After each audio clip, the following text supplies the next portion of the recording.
Buonasera e ben ritrovati con il TG Flash di New Sicilia, di seguito i titoli più importanti del pomeriggio. Ha preso il via la 3 giorni Le radici della bellezza, promossa da Fratelli d'Italia a Brucoli, nel Siracusano, presenti diversi esponenti del governo, tra cui il presidente del Senato Ignazio La Russa.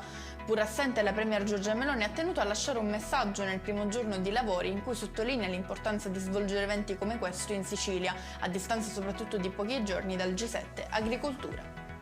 Parliamo ancora di politica con l'attacco di Davide Faraone, capogruppo di Italia Viva, contro il presidente Schifani, a suo dire non congruo nel ruolo di commissario all'emergenza rifiuti in Sicilia. Il coordinatore regionale di Forza Italia, Marcello Caruso, interviene in difesa del governatore, mettendo in discussione la permanenza di Italia Viva nella giunta del comune di Palermo.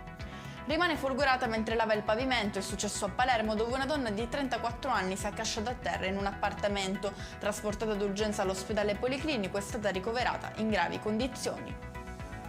Ancora un caso di violenza nelle strutture ospedaliere. Questa volta è stato preso di mira un operatore del pronto soccorso dell'ospedale San Marco di Catania. Protagonisti dell'aggressione, il padre e il figlio di una paziente, andati su tutte le furie dopo aver portato lì la donna.